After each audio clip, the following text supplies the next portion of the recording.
എല്ലാവർക്കും എൻ്റെ പുതിയൊരു വീഡിയോയിലേക്ക് സ്വാഗതം. ഇന്ന് ഞാൻ ഇവിടെ തയ്യാറാക്കാൻ പോകുന്നത് ഉഴുന്നുവടയാണ്. നല്ല പെർഫെക്റ്റായിട്ട് പുറഭാഗം നല്ല ക്രിസ്പിയും അകഭാഗം നല്ല സോഫ്റ്റുമായ നല്ല ടേസ്റ്റോട് കൂടി ഉഴുന്നുവട വളരെ എളുപ്പത്തിൽ നമുക്ക് വീട്ടിലുണ്ടാക്കിയെടുക്കാം. ചില കാര്യങ്ങൾ പറഞ്ഞു തരുന്നുണ്ട്. ആ കാര്യങ്ങളൊക്കെ കറക്റ്റായിട്ട് ഫോളോ ചെയ്ത് കഴിഞ്ഞാൽ നല്ല അടിപൊളി ഉഴുന്നുവട നമുക്ക് വീട്ടിൽ എളുപ്പത്തിൽ നമുക്ക് ഉണ്ടാക്കിയെടുക്കാം. എന്നാൽ എങ്ങനെ ഉഴുന്നുവട ഉണ്ടാക്കുന്നത് നോക്കിയാലോ. ഇവിടെ ഞാൻ ഒരു പാത്രത്തിലോട്ട് 250 ml കപ്പിൽ 2 കപ്പ് ഉഴുന്നിട്ട് കൊടുക്കുകയാണ്. ഈ ഉഴുന്ന് ഒരു 4-5 വെള്ളത്തിൽ കഴുകിയിട്ട് ഒരു 3 തൊട്ട് 4 മണിക്കൂർ വരെ ഇതിൻ്റെ മുകളിൽ വരെ വെള്ളം ഒഴിച്ച് കുതിരാനായിട്ട് മാറ്റി വെക്കാം. ഉഴുന്ന് എടുത്തപ്പോൾ തന്നെ 4-5 വെള്ളത്തിൽ കഴുകിയിരുന്നു. എന്നിട്ട് ഇതിൻ്റെ മുകളിൽ വരെ ഈ വെള്ളം ഒഴിച്ച് ഞാൻ ഇതിനെ ഫ്രിഡ്ജിൽ തന്നെ വെച്ചിരുന്നു കേട്ടോ. അപ്പോൾ ഈ 5 മണിക്കൂറും ഫ്രിഡ്ജിൽ തന്നെയായിരുന്നു ഇരുന്നിരുന്നത്. ഇനി ഈ വെള്ളം കൂടെ നമുക്കൊന്ന് ഊറ്റി കളഞ്ഞിട്ട് വരാം. ഉഴുന്നിലെ വെള്ളമെല്ലാം ഞാൻ ഊറ്റിയെടുത്തിട്ടുണ്ട്. അപ്പോൾ ഇങ്ങനെ തണുത്തിട്ട് ഇങ്ങനെ ഇരിക്കുന്നതെങ്കിൽ മിക്സി ഒട്ടും ചൂടാവത്തുമില്ല. അതുപോലെ നല്ല സോഫ്റ്റായിട്ട് നമുക്ക് ഉഴുന്നോടെ കിട്ടുകയും ചെയ്യും. ഇനി നമുക്കിതിനെ നല്ലതായിട്ട് അരച്ചെടുക്കണം. ഇതുപോലെ മിക്സിയുടെ ചെറിയ ജാർ എടുക്കുക. എന്നിട്ട് ഇതിലോട്ട് ഉഴുന്നിട്ട് കൊടുക്കുക. ഒട്ടും വെള്ളമില്ലാതെ വേണം ഉഴുന്നിട്ട് കൊടുക്കാനായിട്ട്. ഞാൻ ഇതിൻ്റെ 1/4 ഭാഗം വരെ ഉഴുന്നിട്ട് കൊടുത്തിട്ടുള്ളൂ. ഇപ്പോൾ നമ്മൾ അധികത്തിൽ ഉഴുന്നുള്ളത് കൊണ്ട് ഒന്നിച്ചിട്ട് അരയ്ക്കാൻ നോക്കരുത്. കാരണം ഉഴുന്ന് അരഞ്ഞ് കിട്ടത്തില്ല. കാരണം നമ്മൾ വെള്ളം ഒഴിക്കാതാണ് ഉഴുന്ന് അരച്ചെടുക്കുന്നത്. അതുകൊണ്ട് തന്നെ ഉഴുന്ന് അധികം ഇട്ട് അരക്കില്ല. കുറേശ്ശെ ഉഴുന്നിട്ട് അരച്ചെടുക്കുക. ഒന്ന് കറക്കിയെടുക്കുക. അപ്പോഴത്തേക്ക് പിന്നെ ഓഫ് ചെയ്തിട്ട് അതിന് ഇളക്കിയിട്ട് കൊടുക്കണം. പിന്നെ എന്നിട്ട് നമ്മൾ കറക്കിയെടുക്കണം. എന്നിട്ട് പിന്നെ അതിനൊന്ന് ഇളക്കിയിടണം. അങ്ങനെ 3-4 പ്രാവശ്യം ഓഫ് ചെയ്ത് കറക്കി ഇങ്ങനെ ഇളക്കിയിട്ട് അങ്ങനെ വേണം ഇതിനെ അരച്ചെടുക്കാനായിട്ട് കേട്ടോ. നമുക്ക് നല്ലതായിട്ട് ഇതിനെ അരച്ചും കിട്ടണേ. ഞാൻ മുമ്പ് പറഞ്ഞ പോലെ ഉഴുന്ന് നമുക്ക് നന്നായിട്ടങ്ങ് വെള്ളമില്ലാതെ അരഞ്ഞ് കിട്ടാൻ പാടാണ്. ഗ്രൈൻഡർ ഉള്ളവരാണ് അതിൽ അരച്ചെടുക്കുക. ഉഴുന്ന് ഒട്ടും വെള്ളമില്ലാതെ അരയ്ക്കുമ്പോൾ ഒത്തിരി അങ്ങ് കട്ടിയായി പോകത്തില്ലേ. ഇതുപോലെ ഒരു ഐസിൻ്റെ കഷ്ണം ഇതിലോട്ട് ഇട്ട് കൊടുക്കുക. അപ്പോൾ മിക്സി ചൂടാവത്തുമില്ല, നല്ല തണുത്തിട്ടിരിക്കുകയും ചെയ്യും. ഒത്തിരി അങ്ങ് വെള്ളത്തിൻ്റെ അംശം ഇത് വരുകയില്ല. അപ്പോൾ ഇങ്ങനെ ഐസ് ഇട്ടിട്ട് അരച്ചെടുക്കാം കേട്ടോ. അപ്പോൾ ഓരോ പ്രാവശ്യം അരയ്ക്കുമ്പോൾ ഓരോ ഐസ് ക്യൂബ് ഇട്ട് കൊടുത്തിട്ട് ഇങ്ങനെ അരച്ചെടുക്കുക. വെള്ളമില്ലാതെ അരച്ചെടുക്കുമ്പോൾ തന്നെ അതിൻ്റെ ഭയങ്കര കട്ടിക്ക് തന്നെയാണ് മാവിരിക്കുന്നത്. ഇത്രയും കട്ടിക്ക് വേണ്ട, കുറച്ചൊരു മയം വേണം മാവിന്.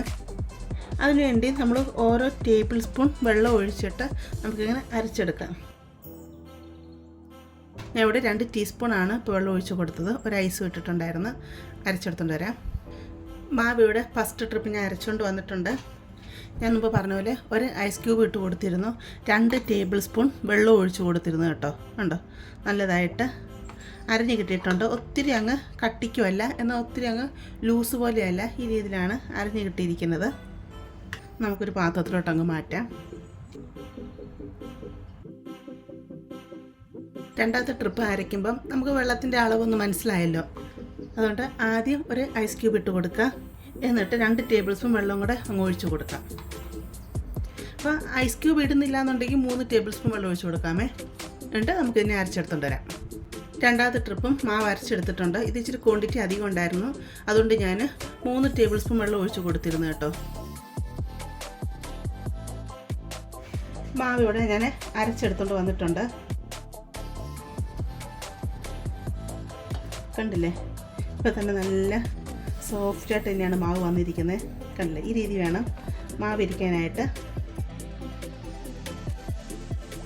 ഇതിലോട്ട് 2 ടേബിൾ സ്പൂണ് അരിപ്പൊടി ഇട്ട് കൊടുക്കുകയാണ്. അരിപ്പൊടി എന്ന് പറഞ്ഞാൽ ഇടിയപ്പം, പത്തിരി, അപ്പം ഇവയൊക്കെ ഉണ്ടാക്കുന്ന വറുത്ത അരിപ്പൊടിയില്ലേ, ആ അരിപ്പൊടിയാണ്. അതിട്ട് കൊടുക്കുകയാണ്. ഇപ്പം ഞാൻ 2 കപ്പ് ഉഴുന്നാണ് എടുത്തിരിക്കുന്നത്. അതുകൊണ്ടാണ് 2 ടേബിൾ സ്പൂൺ അരിപ്പൊടി ഇട്ട് കൊടുത്തത്. നിങ്ങൾ 1 കപ്പ് ഉഴുന്നാണ് എടുക്കുന്നതെങ്കിൽ 1 ടേബിൾ സ്പൂൺ മാത്രം അരിപ്പൊടി ഇട്ട് കൊടുക്കുക. അരിപ്പൊടി ഒരിക്കലും കൂടുതലിടരുത് കേട്ടോ. അരിപ്പൊടി ഇട്ട് കൊടുക്കുന്നത് എന്തിനാണെന്ന് വെച്ച് കഴിഞ്ഞാൽ നമ്മൾ ഈ വടയുടെ പുറം ഭാഗമൊക്കെ നല്ല ക്രിസ്പി ആയിട്ടല്ലേ ഇരിക്കുന്നത്. അങ്ങനെ ആകാൻ വേണ്ടിയാണ് നമ്മൾ അരിപ്പൊടി ഇട്ട് കൊടുക്കുന്നത്. ഇതിലോട്ട് 2 നുള്ള ബേക്കിംഗ് സോഡ ഇട്ട് കൊടുക്കുകയാണ്. സോഡാപ്പൊടി എന്ന് പറയത്തില്ലേ, അതിട്ട് കൊടുക്കുകയാണ്. അപ്പോൾ ഇതിട്ട് കൊടുക്കുന്നതെന്ന് പറഞ്ഞാൽ രാഗമൊക്കെ നല്ലൊരു സോഫ്റ്റായിട്ട് കിട്ടാൻ വേണ്ടിയാണ്. ചിലർ പറയുന്നത് കേൾക്കാം ഉഴുന്നുവട ഉണ്ടാക്കുമ്പോൾ ഭയങ്കര കട്ടിയായിരുന്നു, അതുകൊണ്ട് ശരിയായില്ല എന്നൊക്കെ പറയുന്നു. പക്ഷെ നമ്മൾ ചായക്കടയിൽ നിന്നും കടകളിൽ നിന്നൊക്കെ മേടിക്കുമ്പോൾ ഉഴുന്നുവട നല്ല സോഫ്റ്റാണ്. അപ്പോൾ അവർ ഈ സോഡാപ്പൊടി കുറച്ചിട്ട് കൊടുക്കുന്നുണ്ട്. അതുകൊണ്ടാണ് ഇങ്ങനെ സോഫ്റ്റായി കിട്ടുന്നത്. അപ്പോൾ നിങ്ങൾക്ക് സോഡാപ്പൊടി ഇഷ്ടമല്ല എന്നുണ്ടെങ്കിൽ സോഡാപ്പൊടി ഇട്ട് കൊടുക്കേണ്ട ആവശ്യമില്ല കേട്ടോ. അപ്പോൾ ഇത് നല്ലതായിട്ട് സോഫ്റ്റായിട്ട് കിട്ടാൻ വേണ്ടിയാണ് സോഡാപ്പൊടി ഇട്ട് കൊടുത്തത്. നമ്മൾ കുറച്ച് മാത്രമേ ഇട്ട് കൊടുക്കുന്നുള്ളൂ. ഇതിലേക്ക് ആവശ്യത്തിനുള്ള ഉപ്പിട്ട് കൊടുക്കുക. എന്നിട്ട് ഇതിനെ നല്ലതായിട്ട് അങ്ങ് മിക്സ് ചെയ്തെടുക്കാം. ഇതിനെ മിക്സ് ചെയ്തെടുത്തിട്ട് നമുക്ക് കൈ കൊണ്ട് നല്ലതായിട്ട് ഇതിനെ ഒന്ന് മിക്സ് ചെയ്യണം കേട്ടോ. അപ്പം ആ മിക്സിങ്ങിലാണ് നല്ല സോഫ്റ്റായിട്ട് കിട്ടുന്നത്. നമ്മൾ അടിച്ച് പതിപ്പിച്ചെടുക്കത്തില്ല എന്ന് പറയുന്ന പോലെ ഇങ്ങനെ അടിച്ചടിച്ച് ഇതിനെ ഇങ്ങനെ ആക്കിയെടുക്കണം. ഇനി ബാക്കി നമുക്ക് കൈ കൊണ്ട് ചെയ്യാം.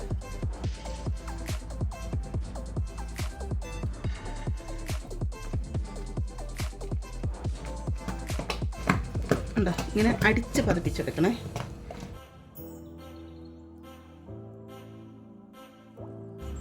അന്നേരത്തേക്ക് ഇതിനകത്ത് എയർ ബബിൾസൊക്കെ വന്നിട്ട് ഇത് കുറച്ചും കൂടെ അങ്ങ് പൊങ്ങി വരും. ഉണ്ടോ, അപ്പം നിങ്ങൾക്ക് മാവ് കാണുമ്പോൾ തന്നെ അറിയാം കുറേയും കൂടെ നല്ല സോഫ്റ്റായിട്ട്, ഉണ്ടോ, നല്ല സോഫ്റ്റായിട്ട് വന്നിട്ടുണ്ട്. ഇവിടെ ഞാൻ ഒരു മീഡിയം സവാള എടുത്തിട്ടുണ്ട്. ഒത്തിരി വലുതല്ല, മീഡിയം സവാളയാണ്. 3 പച്ചമുളക് എടുത്തിട്ടുണ്ട്. ഇപ്പോൾ എരിവിനനുസരിച്ച് എടുക്കുക. എരിവുള്ള പച്ചമുളകാണ് 2 പച്ചമുളക് എടുത്താൽ മതി. ചെറിയൊരു കഷ്ണം ഇഞ്ചി എടുത്തിട്ടുണ്ട്. ഒരു 2-3 തണ്ട് കറിവേപ്പില. അപ്പോൾ ഇതെല്ലാം നമുക്ക് ചെറുതായിട്ട് അരിഞ്ഞെടുത്തുകൊണ്ട് വരാം. ഇവിടെ ഞാൻ ഉള്ളി ഇഞ്ചി എല്ലാം അരിഞ്ഞെടുത്തുകൊണ്ട് വന്നിട്ടുണ്ട്. ചോപ്പറിലിട്ട് ഒന്ന് കറക്കി എടുത്തുകൊണ്ട് വന്നതാണ്. ഇത് നമുക്ക് ഈ മാവിലോട്ട് അങ്ങിട്ട് കൊടുക്കാം. ഇവിടെ ഞാൻ 1/2 ടീസ്പൂണ് മുഴുവൻ കുരുമുളക് ഒന്ന് ചതച്ചെടുത്തിട്ടുണ്ട്. അത് നമുക്കിതിലോട്ടങ്ങ് ഇട്ട് കൊടുക്കാം. കുരുമുളകിൻ്റെയൊക്കെ അളവ് നമുക്ക് ഇഷ്ടമനുസരിച്ച് ഇട്ട് കൊടുക്കാമേ. ഒരു 1/4 ടീസ്പൂൺ കായപ്പൊടി ഇട്ട് കൊടുക്കാം. കായപ്പൊടിയുടെ ഫ്ലേവർ ഇഷ്ടമല്ലാത്തൊരു ഇട്ട് കൊടുക്കണ്ട കേട്ടോ. നമുക്കൊരു ഫോർക്ക് വെച്ച് ഇതിനെ നല്ലതായിട്ടങ്ങ് മിക്സ് ചെയ്യാം. മുമ്പ് നമ്മൾ ഇതിനെ പതിപ്പിച്ചെടുത്തില്ലേ, കൈ കൊണ്ട് അടിച്ച് പതിപ്പിച്ചെടുത്ത പോലെ ഫോർക്ക് വെച്ച് ഇതിനെ അങ്ങ് നല്ലതായിട്ട് ഇങ്ങനെ മിക്സ് ചെയ്തങ്ങ് എടുക്കാം.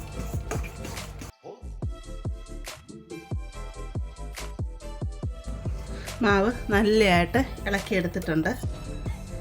കണ്ടില്ല, ഈ ഒരു പരുവത്തിലാണ് മാവ് ഇരിക്കുന്നത്. മുമ്പ് പറഞ്ഞ പോലെ ഒത്തിരി ലൂസും അല്ല എന്നാൽ ഒത്തിരി ടൈറ്റും അല്ല, ഈ രീതിയിൽ. ഈ സമയം നിങ്ങൾ ഉപ്പ് വേണം നോക്കുക. ഉപ്പ് വേണമെങ്കിൽ ഇതിനകത്ത് ഇട്ട് കൊടുക്കാമേ. ഈ മാവ് ഒരു 1/2 മണിക്കൂർ റെസ്റ്റ് ചെയ്യാനായിട്ട് വെക്കാം. ഇപ്പോൾ നിങ്ങൾക്ക് ഇപ്പോൾ ഉടനെ ഉണ്ടാക്കണമെന്നുണ്ടെങ്കിൽ ഉടനെ തന്നെ ഉണ്ടാക്കാം, കുഴപ്പമൊന്നുമില്ല. എന്നാലും ഒരു 1/2 മണിക്കൂറൊക്കെ റെസ്റ്റ് ചെയ്തിട്ട് ഉണ്ടാക്കുവാണെങ്കിൽ കുറച്ചും കൂടെ ഉഴുന്നോടെ നല്ലതായിരിക്കും. അതുകൊണ്ട് ഞാനിത് 1/2 മണിക്കൂറൊന്ന് മാറ്റി വെക്കുവാണേ. മാവ് റെസ്റ്റ് ചെയ്യാൻ വെച്ചിട്ട് 1/2 മണിക്കൂറായിട്ടുണ്ട്. കണ്ടില്ലേ, മാവ് നല്ലതായിട്ട് സോഫ്റ്റായിട്ട് നല്ല മയത്തി വന്നിട്ടുണ്ട്. കാണുമ്പോൾ തന്നെ നിങ്ങൾക്കറിയാം നല്ല സോഫ്റ്റായിട്ട് തന്നെ മാവ് വന്നിട്ടുണ്ടെന്ന്. ഇനി നമുക്ക് വട ഉണ്ടാക്കാൻ തുടങ്ങാം. നമ്മുടെ കയ്യിൽ ഇതുപോലത്തെ ഗ്ലാസ് കാണും അല്ലേ, ഇതുപോലത്തെ ഗ്ലാസ്, അതല്ലെങ്കിൽ ഇതുപോലത്തെ പാത്രങ്ങളില്ലേ, ഇങ്ങനത്തെ പാത്രങ്ങൾ കാണാം.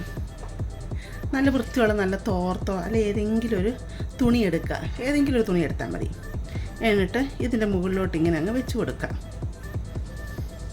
വെച്ചിട്ട് വേണ്ട ഈ രീതിയിൽ മുറുക്കി ഗ്ലാസിൻ്റെ ഇങ്ങനെ കണ്ടില്ലേ, ഇങ്ങനെ മുറുക്കിയിട്ട് ഇങ്ങനെ പിടിക്കണം. കണ്ടോ, ഒട്ടും ഗ്യാപ്പ് കാണാത്ത രീതിയാണ്ട് അടിഭാഗം നമുക്കിങ്ങനെ തോർത്താകുമ്പോൾ ഇങ്ങനെ പിടിക്കാൻ പറ്റാണ്ട് അങ്ങനെ മുറുക്കിയിട്ട് ഇങ്ങനെ പിടിക്കണം. കണ്ടില്ലേ, ഈ രീതിയിൽ. ഞാൻ നല്ലൊരു തോർത്താണ് എടുത്തേക്കുന്നത് കേട്ടോ. ഇങ്ങനെ മുറുക്കി ഇങ്ങനെ ഉണ്ടോ പിടിക്കുമ്പോൾ നല്ല നല്ല പ്രസ്സായിട്ടുണ്ടോ, നല്ല പ്രസ്സായിട്ട് കിട്ടും. എന്നിട്ട് ഈ മുകൾ ഭാഗം ഉണ്ടല്ലോ, ശകലം വെള്ളം കൈകൊണ്ട് നനച്ചിട്ട് ഇങ്ങനെ തേച്ച് കൊടുക്കാം. ഇത് ഒട്ടിപ്പിടിക്കാതിരിക്കാൻ വേണ്ടി കേട്ടോ, അല്ലെങ്കിൽ മാവങ്ങ് ഒട്ടിപ്പിടിക്കും. ഇങ്ങനെ വെള്ളം നനച്ച് കൊടുത്തല്ലോ. ഇനി നമ്മളെടുത്ത് വെച്ചിരിക്കുന്ന മാവില്ലേ, നമ്മുടെ കൈ ഒന്നും കൂടെ നനയ്ക്കുക. എണ്ണയിൽ വെള്ളം തെറിക്കില്ല കേട്ടോ. എന്നിട്ട് ഇതിൽ നിന്ന് കുറച്ച് മാവങ്ങ് കോരിയെടുക്കുക. എന്നിട്ട് ഇതിൻ്റെ മുകളിലോട്ട് ഇങ്ങനെ അങ്ങ് വെച്ച് കൊടുക്കുക. ഒത്തിരി ഷേപ്പ് ആക്കുമൊന്നും വേണ്ട ഉണ്ടോ, ഇങ്ങനെ അങ്ങ് വെച്ച് കൊടുത്താൽ മതി. എന്നിട്ട് കൈ ഒന്നും കൂടെ നനച്ചിട്ട് അടുക്കിങ്ങനെ ഒരു ഹോളിട്ട് കൊടുക്കുക.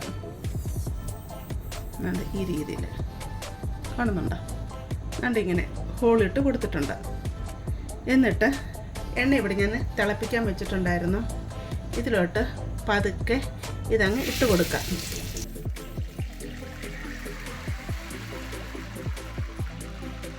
വട അങ്ങനെ ഇട്ട് കൊടുത്തിട്ടുണ്ട്. തീ അന്നേരം മീഡിയത്തിൽ ഇട്ട് കൊടുക്കണം കേട്ടോ. മീഡിയത്തിലും ഹൈക്കും ഇടയ്ക്കിട്ട് തീ അഡ്ജസ്റ്റ് ചെയ്യണം. അതല്ലെങ്കിൽ പുറം ഭാഗം മൊത്തം പെട്ടെന്ന് അങ്ങ് ഫ്രൈ ആയി വരും, അകഭാഗം ഫ്രൈ ആവത്തില്ല, വേവത്തില്ല. കാരണം നമ്മൾ നല്ല കട്ടിക്കല്ലേ ഉഴുന്നോടെ ഉണ്ടാക്കുന്നത്. അന്നേരം അകഭാഗമൊക്കെ മാവ് പോലെ തന്നെ ഇരിക്കും. അപ്പോൾ അതൊന്ന് വെന്ത് കിട്ടണമല്ലോ, അതെന്താ പറഞ്ഞ് തീ അഡ്ജസ്റ്റ് ചെയ്ത് ഇതിനെ അങ്ങ് ഫ്രൈ ചെയ്തെടുക്കണം. നമുക്ക് ബാക്കിയുള്ള വടകളും ഇതുപോലെ നമുക്ക് ചുട്ടെടുക്കാം. എളുപ്പം ഇത് ചെയ്തെടുക്കാൻ പറ്റും കേട്ടോ. ഞാൻ വടയുടെ പറഞ്ഞ കാര്യങ്ങളൊക്കെ നിങ്ങൾ ആദ്യം തൊട്ടേ അതുപോലെ തന്നെ ചെയ്യുക. നല്ല പെർഫെക്റ്റായിട്ട് ഉഴുന്നുവട കിട്ടും. പുറഭാഗം നല്ല ക്രിസ്പി ആയിട്ടും അകഭാഗം നല്ല സോഫ്റ്റുമായിട്ടുള്ള ഉഴുന്നുവടയാണ് ഈ കിട്ടിയിരിക്കുന്നത്. അതുകൊണ്ട് ഉഴുന്നുവടയെല്ലാം ഇവിടെ ഉണ്ടാക്കിക്കൊണ്ടിരിക്കുകയാണ്. ഉഴുന്നുവട ഇവിടെ റെഡിയാക്കിക്കൊണ്ട് വന്നിട്ടുണ്ട്. കണ്ടില്ലേ, ഒത്തിരി വലിയ ഷേപ്പില്ലെങ്കിലും ഉഴുന്നുവട ഈ രീതിയിലല്ലേ ഇരിക്കുന്നത്. കണ്ടില്ലേ, നല്ലതായിട്ട് വന്നിട്ടുണ്ട്. പുറഭാഗം നല്ല ക്രിസ്പി ആട്ടോ. ഞാനിത് മുറിച്ച് കാണിച്ചു തരാം. അകഭാഗം നല്ലതായിട്ട് വെന്തിട്ടും വന്നിട്ടുണ്ട്, നല്ല സോഫ്റ്റുമാണ് കേട്ടോ. നിങ്ങൾക്കിത് കാണുമ്പോൾ തന്നെ അറിയാം അകഭാഗം എത്രമാത്രം സോഫ്റ്റാണ് എന്നുള്ളത്. ഇതിൻ്റെ കൂടെ നല്ല വെള്ളച്ചമ്മന്തി അരച്ച് അതും കൂടെ കൂട്ടി കഴിക്കണം. നല്ല അടിപൊളി ടേസ്റ്റാണ്. അപ്പോൾ ലാസ്റ്റ് വന്ന മാവ് ഞാനിങ്ങനെ ഷേപ്പാക്കി എടുക്കാതെ ഉണ്ട് ഇങ്ങനെ കുഞ്ഞ് നമ്മൾ ടീസ്പൂൺ ഉണ്ടല്ലോ, ടീസ്പൂണിൻ്റെ അകത്തോട്ട് ഇങ്ങനെ എണ്ണയിൽ കോരി ഒഴിക്കുക. ഇങ്ങനെ ചെറിയ ഇതായിട്ട് കോരി ഒഴിക്കണം. ഒഴിച്ച് കഴിഞ്ഞിട്ട് ഇങ്ങനെ ഫ്രൈ ചെയ്തെടുക്കണം കേട്ടോ. ഉഴുന്നുവട ടേസ്റ്റുമാണ്, നല്ല ടേസ്റ്റാണ് കേട്ടോ. ഉഴുന്നുവടക്കാളും കുറേ കൂടെ അങ്ങ് ക്രിസ്പി ആവും. നല്ല ടേസ്റ്റാണ് ഇതിങ്ങനെ കഴിക്കാനായിട്ട്.